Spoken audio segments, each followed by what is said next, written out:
emotional. Bakit? Pero pumunta mo na kayo sa Facebook page, Energy FM 1067 mga bangga. Yes. At para makita nyo aking reaction yun. Matatapos ang Friday, akala ko masaya eh. Oo. Malungkot.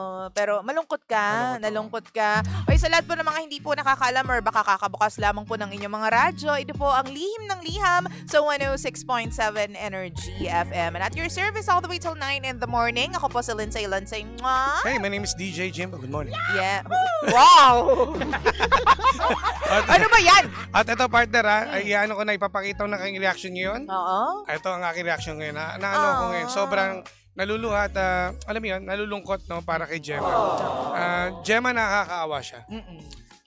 This time no, gusto kong matapos ng weekend na to dahil gusto kong itaguyod ng mga kababaihan yan. Kasi ito, sabi nila mga kasi lately medyo puro malalandi yung sinasabi ko. Pero totoo naman talaga yung mga karang araw. Pero ngayon, alam mo sa totoo lang, ngayon, naaawa ko kay Gemma. Totoo naman. Alam mo kung bakit? Ang mga ang tao, maging babae, may mga pangarap sa buhay. Totoo. Lalo na ngayon, di ba tayo, maganda siya, sinabi niya, di ba? May katawan. Sabi niya, kwento niya yun, ha? Maganda siya, sexy. Ngayon, sinayang ng lalaki yung pagkakataon na bakit hindi mo binigyan siya ng pagkakataon para magtrabaho o yung pangarap niya sa buhay, matupad. Oo. Sabi niya, hindi pa huli lahat ha, kasi ngayon, di ba, ano na siya, housewife, di ba, nandun Yes, siya, kinulong siya ng lalaki, at parang gusto lang bembang lang ng lalaki. Uy! Boplox yung lalaki, sinayang mo pare. Alam mo bakit pa? Ang pinaka-the best na ginawa niya, sana, binigyan niya ng chance na mag-apply sa Viva Max. Hoy! Ano ba yan? Hindi, pwede. Sexy. Di ba? Lahat tayo may mga rejections tayo, mga pangga, no? Lalo na, Akala ko kung ano sasabihin. nag-a-apply siya ng trabaho. Di ba, nag-a-apply ng trabaho, nare-reject siya, yung babae. Kasi nga, hindi siya nakapagtapos. Sexy, maganda, sayang eh. Model. Pwede, marami pang paraan para kumita ang babae. Lalo na tulad mo, Gemma, isa kang taong mapagmahal. Parang ka naiinggit dun sa lalaki. Parang gusto ko siyang makilala. Si Gemma. Nakakaloka. Hindi, alam mo, sa totoo lang, may mga ganyang lalaki na partner. Kahit hindi naman lalaki, para rin sa babae. Minsan, dahil sa sobrang obsessed sila dun sa mga mahal nila o dun sa talagang iniirog nila. Yes. Well, question mark pa rin kung talagang mahal ba nila. Kasi kung ganito yung sitwasyon, parang hindi tayo sure kung mahal nila yung tao. Pero may mga ganyan eh, yung tipong, hindi, huwag ka magtatrabaho, dapat ako lang yung nakaka-appreciate sa'yo. Dapat, dito ka lang sa bahay para walang ibang makakita sa'yo. Agree ako dyan, partner. Baka mamaya maligawan ka pa. Huwag ka na magtrabaho. Ako Agree. magbibigay ng pera sa'yo. Ganyan. Totoo yan, Maring Lisa. Agree ako dyan. Kasi karamihan sa mga lalaki, eto talaga to karamihan na ha. Oo, ay talaga. Na gusto talaga nila na sa bahay lang ang babae. Dahil? Lalo na kapag may tsura, maganda, sabihin na natin litera para sa kanila. Ay talagang gusto nilang wag na kasi ito obsession na to kasi nangyayari. Kaya nga. Masyado siyang may kumausap lang dyan, magseselos. Yun yung nga. malamang isa rin yung sa mga naging reason kung bakit sila nag-aaway. Yun. Nagjowa-jowa ka na maganda. Boplox ng lalaki. Diba? Sayang.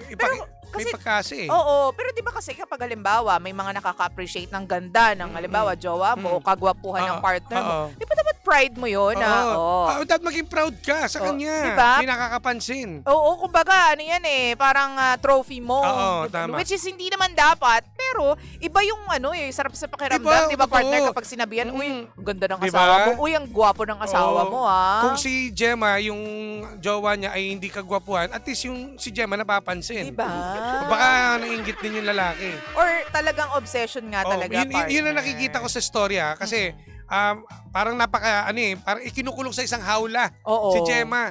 Ayaw paalisin, may mga pangarap.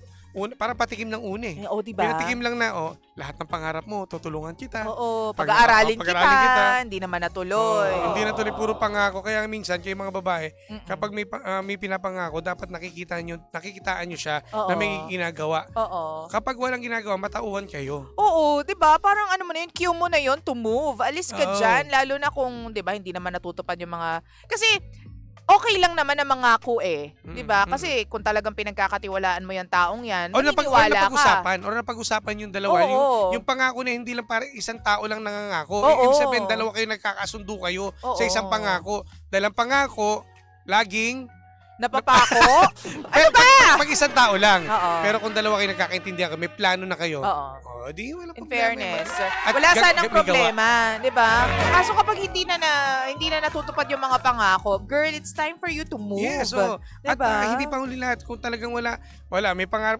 Ako naniniwala, natataonan tao kapag yung hindi natupad yung pangarap. Alam mo yun? Oo, totoo yan, partner. Ang masakit dito kapag hindi natutupad yung pinangako sa'yo, habang tumatagal at habang nadidismaya ka, lalo kang nasasaktan, nawawalan ka ng pagmamahal Ayun! doon sa nangako sa'yo. Totoo. 'Di ba? Kasi napapalitan niya ng pagkamuhi, pagkadismaya, pagkalungkot. Ang Correct. pusong malungkot, hindi okay yan in the long run. Tama. Habang Diba? tumatagal, lalong sumasakit. Yun ang Totoo. kinikimkim mo yan eh. Oo. Oh. 'Di ba, imbes na magmahal kang naiisip mo paano makaka-survive sa Oo. araw-araw.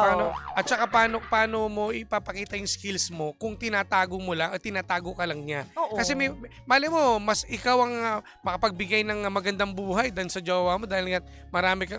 Willing siya eh. Oo. Kapag willing ang isang tao na magtrabaho at kumbaga to pa rin yung pangarap, ako naniniwala ko na may future tong tao. May patutunguhan. May mapapala Bigyan siya. nyo, oo. Oo, basta bigyan lang ng pagkakataon. Kaso paano nga, partner, kung siya mismo, partner, ayaw niya pang Oo. umalis eh. Ay, umalis ka na. Alam mo bakit? Nakita ko na agad ng butas yung lalaki. Oo.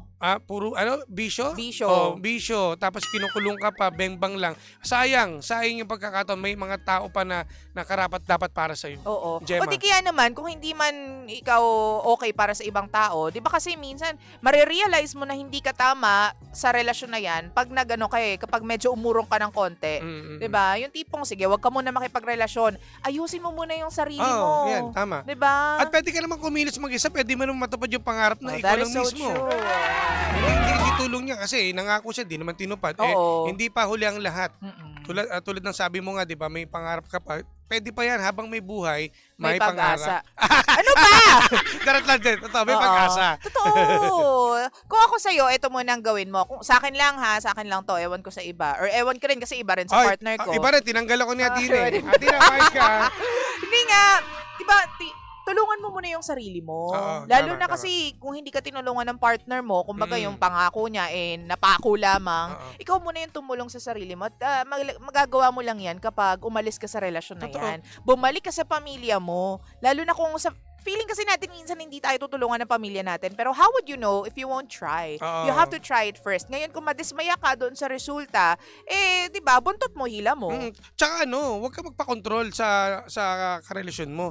Yung ang pangarap naman natin, hindi naman ako kontrol ng iba kahit magkarelasyon eh. Ikaw Totoo. mismo gagawa niyan. Totoo, 'di ba? Kahit Ikaw i-dictate gagawa. yan ng iba Oo. sa'yo, hindi mo pa rin susundin kasi alam mo kung ano ang gusto mo. Natatakot ka lang sa kanya. Siguro baka may Oo. binibigyan lang to ng pera ng jowa eh. Sana. Parang, ito, pang gastos mo lang yan.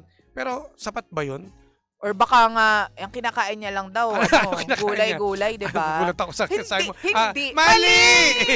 Oo. Hindi, pero sana binibigyan ng pera kasi nga, Paulit-ulit. Sa bagay din. paulit-ulit eh. Isda, gulay. Ano yun? O bakit kung diet siya? Pwede rin naman. Kaya siguro sumexy.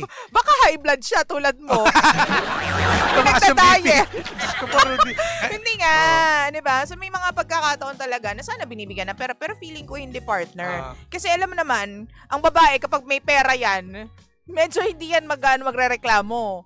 Tsaka pag ang babae may pera, ang partner may pera, kaya niyang i-budget yan for the future. Ako Oo. naniniwala ako doon. Oo. Ang lalaki kasi, provider nga kami, pero gastador rin kami. Totoo. Gastador din kami, pero bigyan mo ng chance. Kung Bigyan mo ng chance. kung hindi ka binigyan ng chance ng jowa mo, ito masasabi ko Gemma, to pa rin mo to. Hiwalayan mo na lang. Totoo yan. Hiwalayan mo na Oo. lang. Tapos Sayang yung tulungan ganda mo yung mo. sarili mo. Di ba, sayang yung ganda mo, yung potential Oo, mo. potential, sayang. Ikaw nagsasabi, may ibubuga ka naman. Hindi lang lagi yung lalaki may bubuka, pinapakita niya sa'yo. Hoy! Di ba, parang gusto niya lagi mamataas Siya yung lang lalaki. Siya lang, di ba? Siya lang lagi bida. Hindi. Sa isang relasyon, dalawa kayong bida. Dapat, ang sarap nga nun yung pareho kayong achiever sa isang relationship, di ba? Parang Hindi may nagpapataasan. Di ba? Pareho kayong successful. Yes. Ay, di ba? Ang bumangga, tibag. Tama.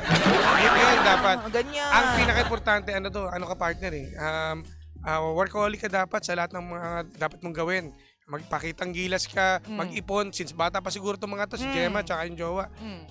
Mag-ipon ka pa para sa kinabukasan. Diba? Hindi man kayo magkatuluyan, at least may ipon ka. May pera ka at hindi ka natatakot na umalis sa isang relasyon kung may sarili kang pera.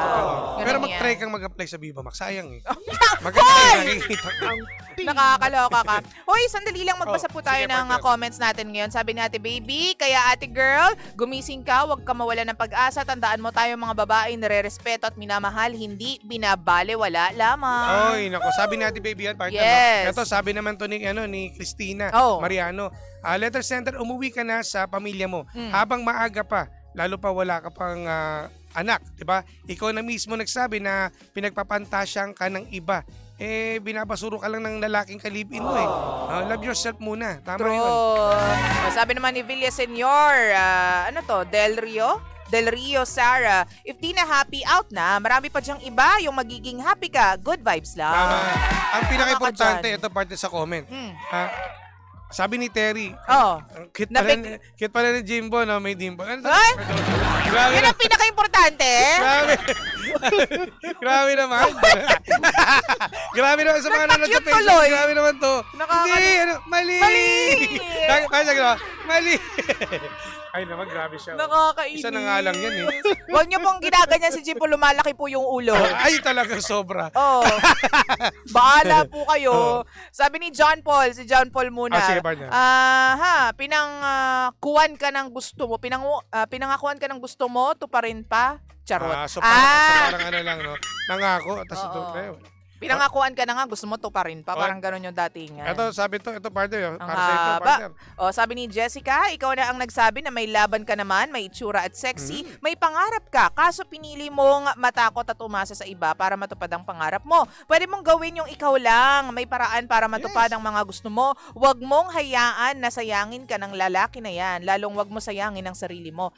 Kaya mo yan, letter sender. Oh, di ba? Kapag may pangarap kayo, mga pangga, in general to ha, in general ha, kapag may pangarap kayo sa buhay, dapat hindi nyo sinasabi sa iba, maging partner nyo. Oh. Di ba? Gulatin nyo sila. Oh, gulatin mo sila.